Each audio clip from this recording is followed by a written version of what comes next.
Hello young physics learner, मैं हूं भावना।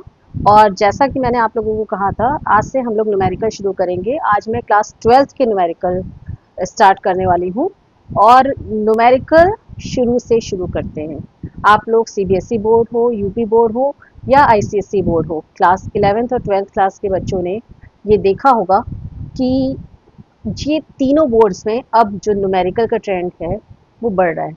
तो न्यूमेरिकल का ट्रेंड इसलिए बढ़ रहा है कि बच्चे एप्लीकेशन बेस्ड क्वेश्चन को सॉल्व कर पाए।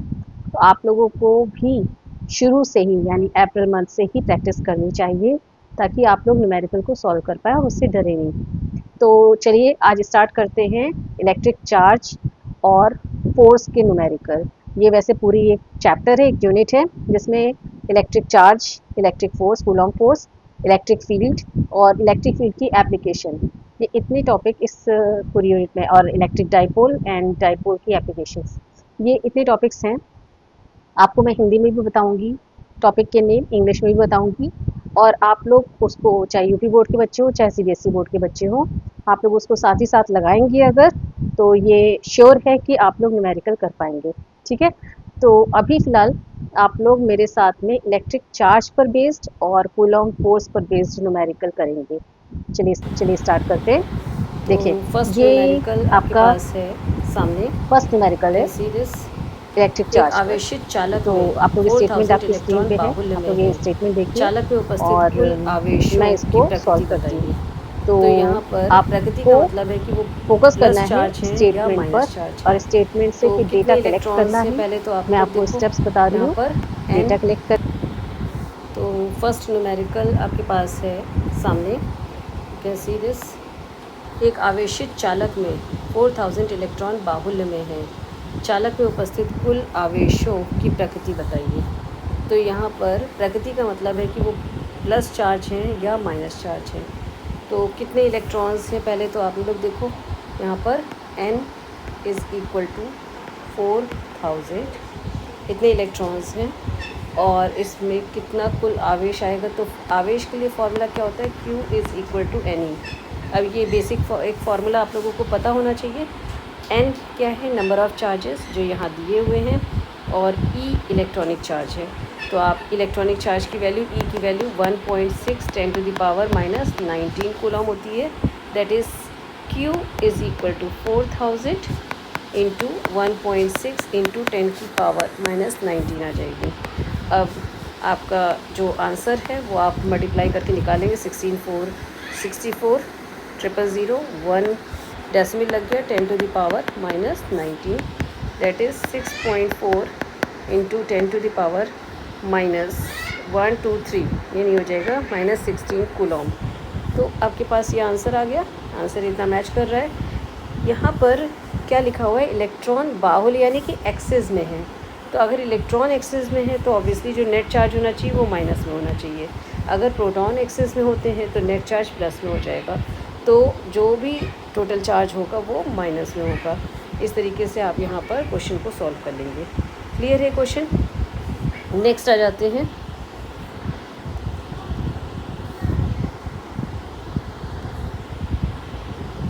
ओके, नेक्स्ट में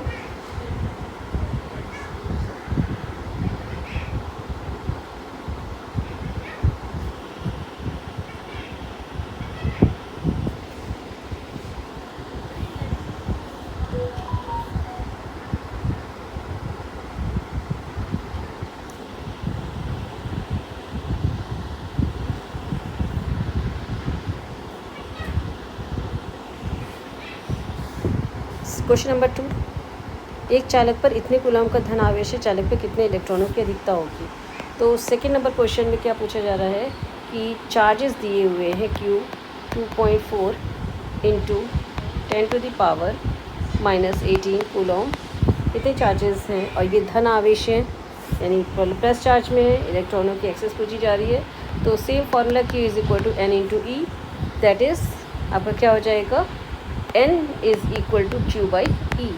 और Q की वैल्यू आपकी क्योंकि 2.4 10⁻⁻18 है, E की वैल्यू आपकी 1.6 10⁻⁻19 होती है। जितने आप न्यूमेरिकल सॉल्व करेंगे आपको ये वैल्यूज़ याद होती चली जाएंगी।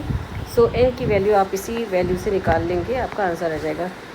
4, 6, 24, 4, 4, 16, 3 and this is 2, that is 1.5 10 to the power, ये ऊपर जाने पर प्लस हो जाएगी 19, माइनस 19 है तो ऊपर जाने पर क्या हो जाएगा plus 19, and the answer will be here 1 plus 19 minus 18 1, that is ये आंसर हो गया आपका 15।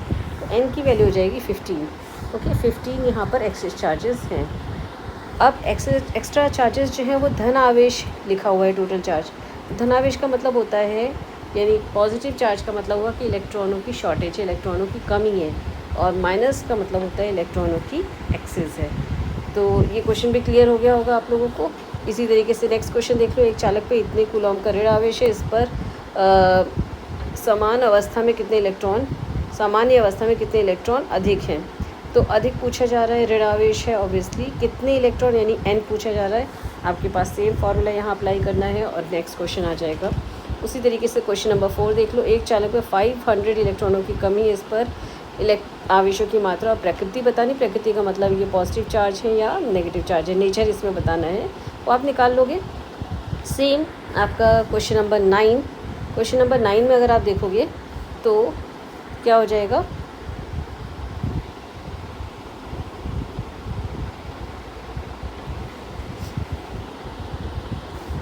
Sorry question number 5। तो क्वेश्चन नंबर 5 आपका देखिए 2010 में पूछा गया है, 2011 में 12 में पूछा गया है। 3.2 कूलॉम आवेश कितने इलेक्ट्रॉनों द्वारा निर्मित होगा। कितने इलेक्ट्रॉन यानी n पूछा जा रहा है। अगेन आपका ये फार्मूला अप्लाई होगा और इससे आप निकाल लेंगे कि कितने इलेक्ट्रॉन इसमें लग रहे होंगे। यानी 1.6 से आप डिवाइड करेंगे तो देखिए डायरेक्टली आंसर आ रहा है 2 आ जाएगा। 3.2 को अगर आप 1.6 से डिवाइड कर रहे हैं तो 2 एंड पावर यहाँ पर सॉल्व होकर के आ जाएगी। नेक्स्ट है आपका ये क्वेश्चन नंबर 6। क्वेश्चन नंबर 6 में आपसे कहा जा रहा है कि ये नाइट्रोजन एटम है, नाभिक पर कूलॉम में आवेशों की गणना कीजिए, और दिया हुआ है साथ में। आवेशों की गणना का मतलब है कि इसमें कितने टोटल आवेश हैं।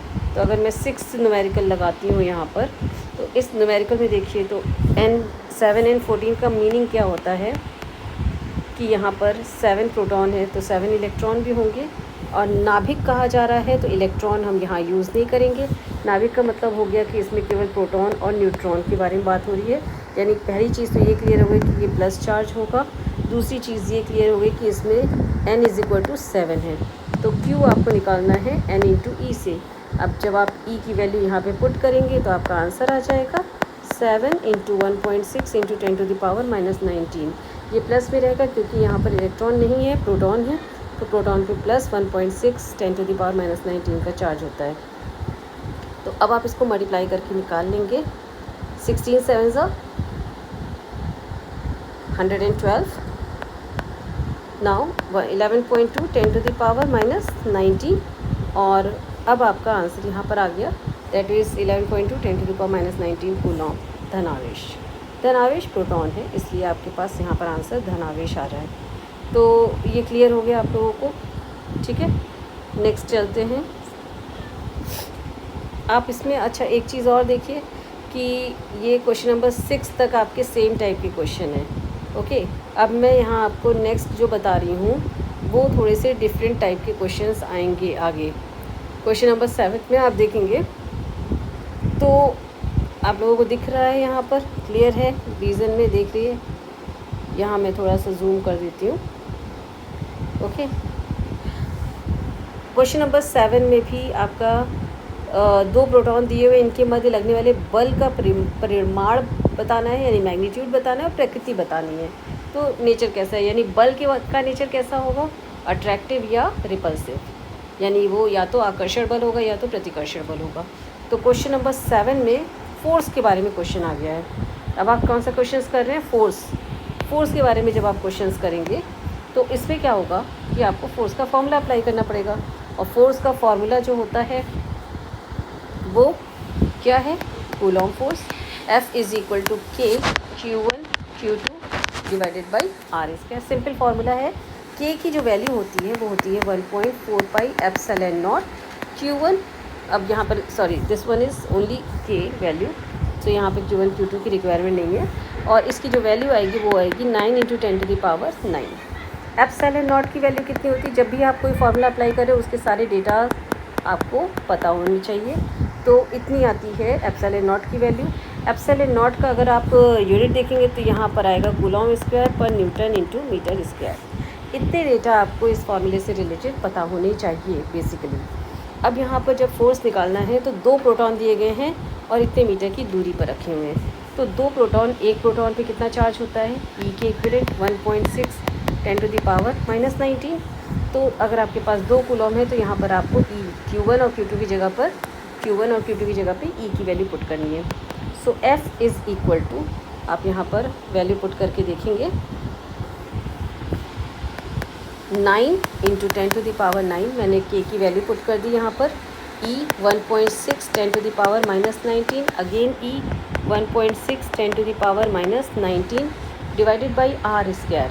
R यहाँ पे 4 10⁻15 मीटर दिया हुआ है। अब यहाँ पर एक कॉन्सेप्ट देख लीजिए कि ये जो R होता है 10⁻15 के ही ऑर्डर का होता है, यानी जो 1 न्यूक्लियस होता है वो 1 फर्मी के लेवल का होता है। तो 1 फर्मी 10⁻15 आता है। यहीं पर आपको कॉन्सेप्ट थोड़ा सा ध्यान रखना है।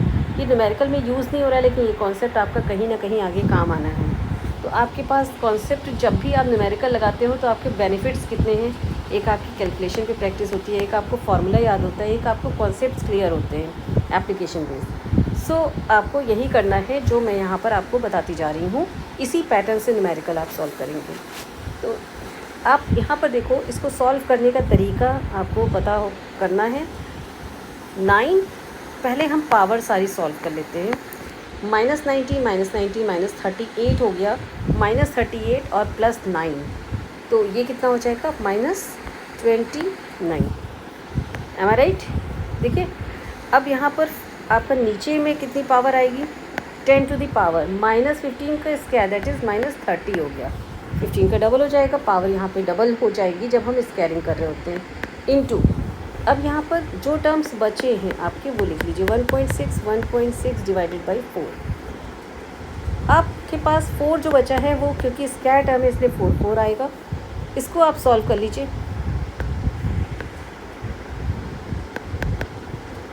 तो 4 4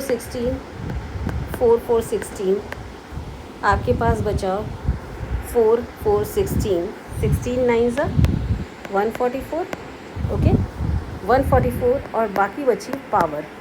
तो -30 ऊपर जाने पे +30 हो जाएगा, ये -29 है, +30 ये ऊपर गया, +30 और -29 हो जाएगा +10, यानी +1 बचेगा पावर में, और ये हो जाएगा 1, यानी आपके पास पावर में 1 10 की पावर 1 दैट इज़ 10 हो जाएगा।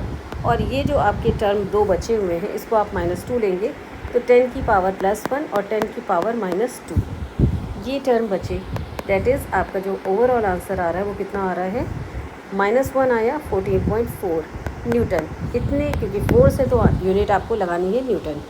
अब ये जो न्यूटन आया है ये आपका प्लस में आ रहा है कि माइनस में आ रहा है, क्योंकि यहाँ पे 2 प्रोटॉन लिए गए तो ऑब्वियसली दोनों प्लस में होंगे। जब चार्जेस प्लस में है तो ओवरऑल आंसर में भी प्लस आ रहा है। जब भी फोर्स प्लस में आएगा तो इसका मतलब इसमें रिपल्सिव फोर्स है, यानी प्रतिकर्षण बल है, ये रिपल्सिव फोर्स को शो करता है। अगर आंसर माइनस में आ रहा होता तो ये अट्रैक्टिव फोर्स होता, आकर्षण बल होता। तो इस तरीके से आप फोर्स की प्रकृति यानी नेचर बता पाएंगे। तो यहाँ पर प्लस आने की वजह से प्रतिकर्षण बल होगा। इतना क्लियर हो गया?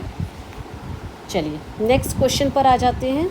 नेक्स्ट क्वेश्चन आपका अल्फ़ा, ये है आपका क्वेश्चन, अल्फ़ा परस्पर 1.1 एंगस्ट्रॉम की दूरी पर इनके बीच कार्यरत वैद्युत प्रतिकर्षण बल ज्ञात कीजिए। अल्फ़ा कण होते क्या हैं? अब ये आपको मालूम होना चाहिए कि अल्फ़ा कण क्या होते हैं। क्वेश्चन नंबर 8 है ये। अल्फ़ा कण होते हैं helium nucleus, alpha particle helium nucleus है। ये कॉन्सेप्ट एक नया पता चला आपको, हीलियम न्यूक्लियस। अब हीलियम न्यूक्लियस कैसा होगा? 2He4 होता है। तो न्यूक्लियस के अंदर क्या होंगे? 2 प्रोटॉन होंगे, 2 न्यूट्रॉन होंगे, यानी न्यूट्रॉन पे चार्ज नहीं होता है तो हमारे पास चार्ज क्या है? 2 प्रोटॉन। ठीक है, तो एक अल्फ़ा कण पर 2 प्रोटॉन की इक्विवेलेंट चार्ज होता है। 2 अल्फ़ा कण हैं तो यहाँ पर 2 और 2 आपके पास प्रोटॉनों के बीच में आपको निकालना है प्रतिकर्षण बल। तो अगेन फोर्स का फॉर्मूला आपने रख दिया, 1/4 pi epsilon not Q1 Q2 divided by R square. अब यहाँ पर आप जब Q1 Q2 की जगह पे वैल्यू पुट करेंगे तो ये तो पहले 1/4πε0 कितना हो जाएगा 9 10 to the power 9। Q1 Q2 यहाँ पे 2L प्रोटॉनों के बराबर का चार्ज Q1 हो गया, 2 प्रोटॉन्स के बराबर का चार्ज Q2 हो गया। इनके बीच की डिस्टेंस 0.1 एंगस्ट्रॉम दी है तो 0.1 इंटू 10 टू द पावर -10 ये मीटर में कन्वर्ट हो गया दिस मच होल स्क्वायर। ये मीटर में वैल्यूज़ पूरी कन्वर्ट हो चुकी हैं। आप इसको सॉल्व कर लेंगे जैसे मैंने पैटर्न बताया। ई की वैल्यू कितनी होगी 1.6 10 टू द पावर -19 ये ई की वैल्यू है। आप ई की वैल्यू पुट करेंगे और ये कैलकुलेशन करेंगे तो आपका आंसर ये एग्जैक्ट सही आएगा। तो आई थिंक कि ये क्वेश्चन भी आपको क्लियर हो गया होगा। इसके बाद ये पूछा जा रहा है कि ये आकर्षण बल है कि प्रतिकर्षण बल है, तो दो प्रोटॉनों के बीच में प्रतिकर्षण बल ही होगा और आंसर प्लस में आ रहा होगा, तो ये प्रतिकर्षण बल है। प्रतिकर्षण गुरुत्वाकर्षण बल के कितना गुना होगा, तो गुरुत्वाकर्षण बल निकालने के लिए आपको जो फॉर्मूला यूज़ करना पड़ता है Fg वो आप निकालेंगे अल्फा पार्टिकल्स के बीच में गुरुत्वाकर्षण बल। तो गुरुत्वाकर्षण बल का फॉर्मूला F = G m1m2/r², जहाँ पे m1 एक अल्फा पार्टिकल का द्रव्यमान है और m2 दूसरे अल्फा पार्टिकल का। G की वैल्यू कितनी होती है 6.67 10 टू द पावर -11। एक अल्फा पार्टिकल पे मास कितना होगा, देखो मास यहाँ पे 4 है, तो क्योंकि यहाँ पे टोटल 4 पार्टिकल है तो मास में न्यूट्रॉन भी इंक्लूड होगा। अब यहाँ पे 4 into mass of 1 nucleon, nucleon का मतलब जो न्यूक्लियस पे रहने वाले पार्टिकल्स होते हैं, तो ये है एक अल्फा पार्टिकल का मास और इतना ही दूसरे अल्फा पार्टिकल का मास हो जाएगा, ठीक है। डिवाइडेड बाई इनके बीच में जो डिस्टेंस है वो क्योंकि सेम दी हुई है तो 0.1 10 to the power -10 whole square ये मीटर में हो गया, ठीक है। क्लियर है इतना। अब इसके बाद हम क्या करेंगे कि आपको वैल्यूज़ पुट कर देनी है 6.67 10 to the power -11 4 into mass of 1 nucleon. वो प्रोटॉन का मास इलेक्ट्रॉन के मास से थोड़ा दैट इज़ प्रोटॉन का मास न्यूट्रॉन के मास से थोड़ा सा कम होता है, लेकिन ऑलमोस्ट ये बराबर होते हैं, तो ये हो जाएगा -27, यानी ये एक प्रोटॉन का मास है जो कि हम यहाँ यूज़ कर सकते हैं। तो ऐसे ही आपके पास क्योंकि 2 बार मासेस रखे गए हैं तो इसका स्क्वायर करना पड़ेगा। प्रोटॉन और न्यूट्रॉन का मास ये ऑलमोस्ट बराबर यूज़ करेंगे हम इस न्यूमेरिकल में, और यहाँ पर इनके बीच की distance this one whole square. अब आप इनको सॉल्व कर लीजिए और सॉल्व कर लेना भी इजी है। 16 आप पहले लीजिए। फिज़िक्स में एजम्पशन भी चलता है, जब आप कैलकुलेशन कर रहे होते हैं तो 6.67 को आप 6.7 रख सकते हैं। फिर यहाँ पर हो जाएगा 1.67 ये होल स्क्वायर होगा इसका। फिर आपकी पावर आपको सॉल्व करनी है -11 है एक पावर, दूसरी है -27 का डबल यानी -54 हो गया, -54 और -11, ठीक है। तो -54 और -11 हो गया -65, -65 ये माइनस में है 10, ऊपर जाकर के क्या हो जाएगा +20 स्क्वायर हो रहा है यहाँ पे, तो +20 -55 ऊपर आया था और +20 ये कितना हो जाएगा आपका, ये माइनस में आएगा 35, ठीक है। तो आपकी यहाँ पर आ रही है power 10 to the power -35 divided by 0.1 into 0.01 that is denominator value. अब इन वैल्यूज़ को आपको सॉल्व कर लेना है। 1.67 को आप 1.7 कर सकते हैं और 1.7 का जो स्क्वायर होता है 2.89 होता है, तो आपके पास वैल्यूज़ आ जाएंगी 16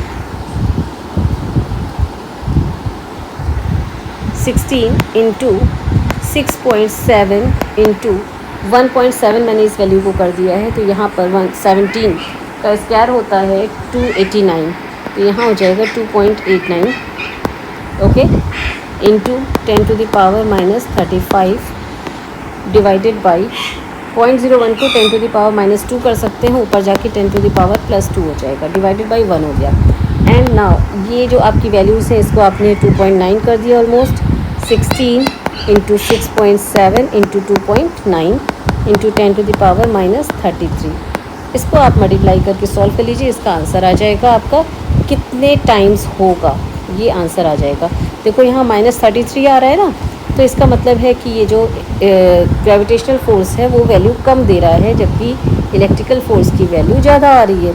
तो आप जब इलेक्ट्रिकल फोर्स को सॉल्व कर लेंगे और ग्रेविटेशनल फोर्स को सॉल्व कर लेंगे तो आपको ऑलमोस्ट इतने का डिफरेंस आ जाएगा। ठीक है, तो आई होप कि क्वेश्चंस आपको क्लियर हो गए होंगे, और इस टाइप के क्वेश्चंस और भी हैं, आप इन पे प्रैक्टिस कीजिए। प्रैक्टिस करने जितनी आप लिखेंगे, जितनी आप प्रैक्टिस करेंगे, उतने आपके न्यूमेरिकल्स अच्छे प्रैक्टिस हो जाएंगे, तो आप लोग एग्ज़ाम फियर हट जाएगा।